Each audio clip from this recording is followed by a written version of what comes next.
Class 10, Civics, Chapter 1, Power Sharing.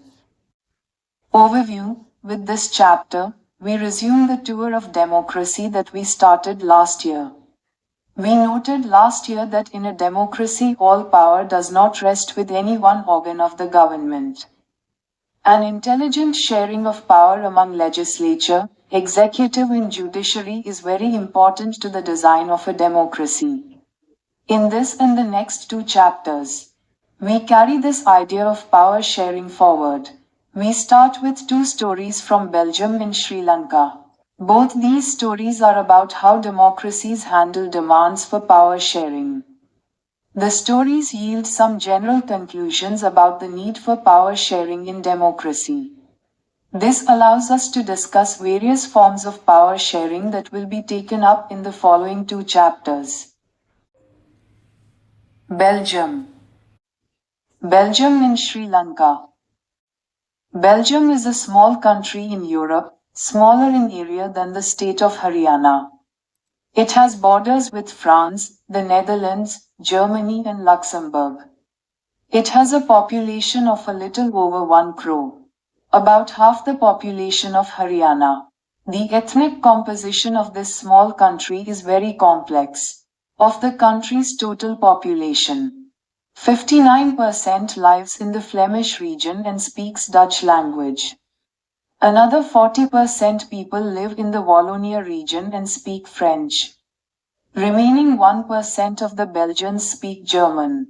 In the capital city Brussels, 80% people speak French while 20% are Dutch-speaking.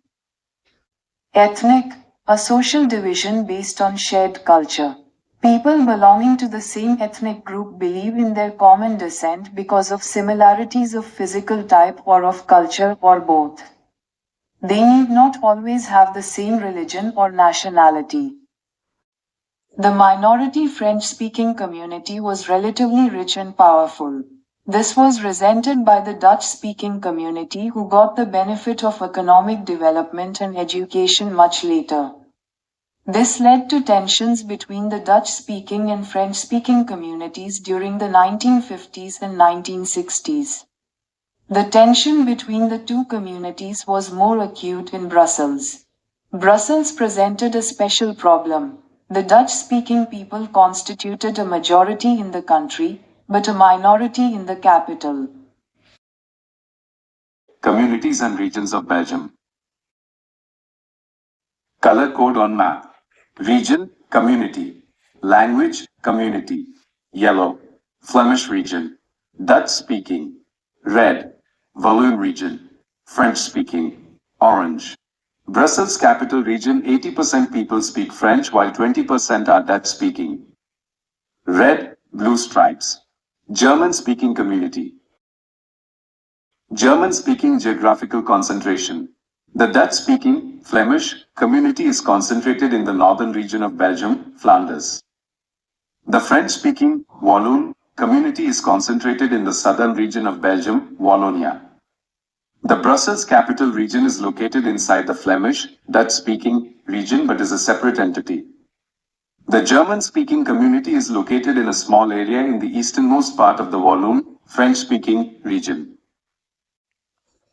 Note on Brussels capital region, the capital is officially bilingual, French, Dutch. In the Brussels capital region, 80% of people primarily speak French, while 20% primarily speak Dutch. Sri Lanka. Let us compare this to the situation in another country. Sri Lanka is an island nation, just a few kilometers off the southern coast of Tamil Nadu. It has about 2 crore people, about the same as in Haryana. Like other nations in the South Asia region, Sri Lanka has a diverse population. The major social groups are the Sinhala speakers, 74%, and the Tamil speakers, 18%. Among Tamils there are two subgroups. Tamil natives of the country are called Sri Lanka Tamils, 13%. The rest, whose forefathers came from India as plantation workers during colonial period, are called Indian Tamils.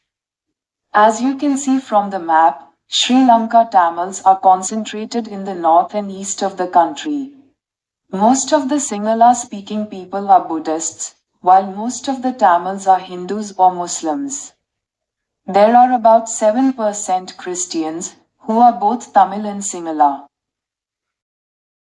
Ethnic communities of Sri Lanka. Color code on map. Ethnic community. Yellow. Sinhalese. Dark red, brown. Sri Lanka Tamil. Brown stripes. Indian Tamil. Small brown dots, areas, Muslim. Geographical concentration in Sri Lanka. The Sinhalese, yellow, community is concentrated in the central and southern parts of the island. The Sri Lanka Tamil, dark red, brown, community is concentrated in the north and east of the island. Key cities include Jaffna, Trincomalee, and Batticaloa. The Indian Tamil, brown stripes, community is concentrated primarily in the central hilly region around Kandy. Muslim, small brown dots, areas, populations are scattered across different parts of the island, including cities like Colombo, Trincomalee, and Batticaloa. Just imagine what could happen in situations like this. In Belgium, the Dutch community could take advantage of its numeric majority and force its will on the French and German-speaking population. This would push the conflict among communities further. This could lead to a very messy partition of the country. Both the sides would claim control over Brussels. In Sri Lanka, the Sinhala community enjoyed an even bigger majority and could impose its will on the entire country. Now, let us look at what happened in both these countries. Majoritarianism in Sri Lanka. Sri Lanka emerged as an independent country in 1948. The leaders of the Sinhala community sought to secure dominance over government by virtue of their majority. As a result, the democratically elected government adopted a series of majoritarian measures to establish Sinhala supremacy. Majoritarianism, a belief that the majority community should be able to rule a country in whichever way it wants, by disregarding the wishes and needs of the minority. In 1956, an act was passed to recognize Sinhala as the only official language, thus disregarding Tamil. The governments followed preferential policies that favored Sinhala applicants for university positions and government jobs. A new constitution stipulated that the state shall protect and foster Buddhism. All these government measures, coming one after the other, gradually increased the feeling of alienation among the Sri Lanka Tamils. They felt that none of the major political parties led by the Buddhist Sinhala leaders was sensitive to their language and culture. They felt that the constitution and government policies denied them equal political rights, discriminated against them in getting jobs and other opportunities and ignored their interests. As a result, the relations between the Sinhala and Tamil communities strained over time. The Sri Lanka Tamils launched parties and struggles for the recognition of Tamil as an official language, for regional autonomy and equality of opportunity in securing education and jobs. But their demand for more autonomy to provinces populated by the Tamils was repeatedly denied. By 1980s, several political organizations were formed demanding an independent Tamil Elam state in northern and eastern parts of Sri Lanka. The distrust between the two communities turned into widespread conflict. It soon turned into a civil war. As a result, thousands of people of both the communities have been killed.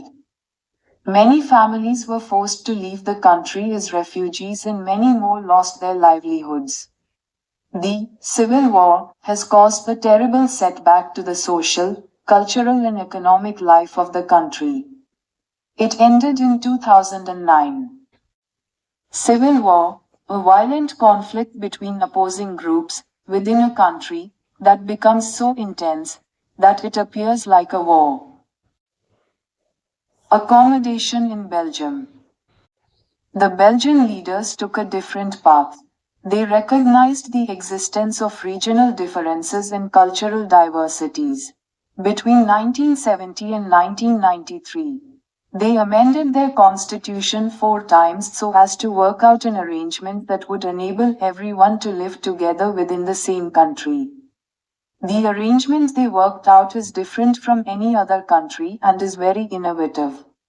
Here are some of the elements of the Belgian model. Constitution prescribes that the number of Dutch and French-speaking ministers shall be equal in the central government. Some special laws require the support of majority of members from each linguistic group. Thus, no single community can make decisions unilaterally. Many powers of the central government have been given to state governments of the 2 regions of the country. The state governments are not subordinate to the central government. Brussels has a separate government in which both the communities have equal representation.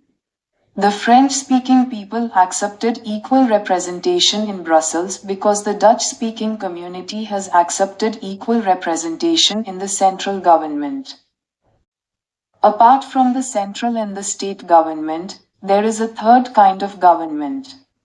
This, community government, is elected by people belonging to one language community, Dutch, French and German speaking, no matter where they live. This government has the power regarding cultural, educational and language-related issues. You might find the Belgian model very complicated. It indeed is very complicated, even for people living in Belgium. But these arrangements have worked well so far. They helped to avoid civic strife between the 2 major communities in a possible division of the country on linguistic lines. When many countries of Europe came together to form the European Union, Brussels was chosen as its headquarters. European Union headquarters at Brussels. What do we learn from these 2 stories of Belgium and Sri Lanka? Both are democracies, yet they dealt with the question of power sharing differently. In Belgium, the leaders have realized that the unity of the country is possible only by respecting the feelings and interests of different communities and regions. Such a realization resulted in mutually acceptable arrangements for sharing power. Sri Lanka shows us a contrasting example. It shows us that if a majority community wants to force its dominance over others and refuses to share power, it can undermine the unity of the country. Why power sharing is desirable? Thus, 2 different sets of reasons can be given in favor of power sharing. Firstly, power sharing is good because it helps to reduce the possibility of conflict between social groups. Since social conflict often leads to violence and political instability, power sharing is a good way to ensure the stability of political order. Imposing the will of majority community over others may look like an attractive option in the short run, but in the long run it undermines the unity of the nation. Tyranny of the majority is not just oppressive for the minority, it often affects majority adversely as well. There is a second, deeper reason why power sharing is good for democracies. Power sharing is the very spirit of democracy. A democratic rule involves sharing power with those affected by its exercise, and who have to live with its effects. People have a right to be consulted on how they are to be governed. A legitimate government is one where citizens, through participation, acquire a stake in the system. Let us call the first set of reasons prudential and the second moral. While prudential reasons stress that power sharing will bring out better outcomes, moral reasons emphasize the very act of power sharing is valuable. Prudential, based on prudence, or on careful calculation of gains and losses. Prudential decisions are usually contrasted with decisions based purely on moral considerations. Forms of power sharing. The idea of power sharing has emerged in opposition to the notions of undivided political power. For a long time, it was believed that all power of a government must reside in one person or group of persons located at one place. It was felt that if the power to decide is dispersed, it would not be possible to take quick decisions and to enforce them. But these notions have changed with the emergence of democracy. One basic principle of democracy is that people are the source of all political power. In a democracy, people rule themselves through institutions of self-government. In a good democratic government, due respect is given to diverse groups and views that exist in a society. Everyone has a voice in the shaping of public policies. Therefore, it follows that in a democracy, political power should be distributed among as many citizens as possible. In modern democracies, power-sharing arrangements can take many forms. Let us look at some of the most common arrangements that we have or will come across. 1. Power is shared among different organs of government, such as the legislature, executive and judiciary. Let us call this horizontal distribution of power because it allows different organs of government placed at the same level to exercise different powers.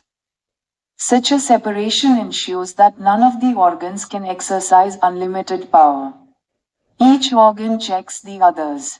This results in a balance of power among various institutions. Last year, we studied that in a democracy, even though ministers and government officials exercise power, they are responsible to the parliament or state assemblies. Similarly, although judges are appointed by the executive, they can check the functioning of executive or laws made by the legislatures. This arrangement is called a system of checks and balances. 2. Power can be shared among governments at different levels, a general government for the entire country and governments at the provincial or regional level.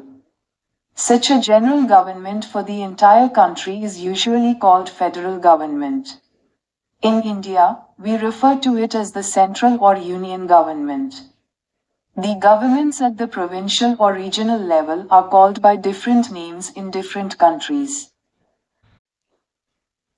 In India, we call them state governments. This system is not followed in all countries. There are many countries where there are no provincial or state governments.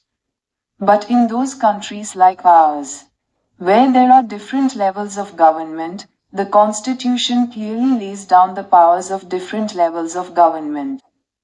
This is what they did in Belgium, but was refused in Sri Lanka. This is called federal division of power.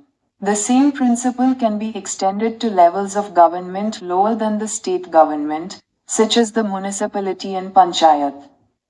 Let us call division of powers involving higher and lower levels of government vertical division of power. We shall study these at some length in the next chapter. 3. Power may also be shared among different social groups, such as the religious and linguistic groups. Community government in Belgium is a good example of this arrangement. In some countries, there are constitutional and legal arrangements whereby socially weaker sections and women are represented in the legislatures and administration. Last year, we studied the system of reserved constituencies in assemblies and the parliament of our country. This type of arrangement is meant to give space in the government and administration to diverse social groups who otherwise would feel alienated from the government. This method is used to give minority communities a fair share in power. In Unit 2, we shall look at various ways of accommodating social diversities. 4.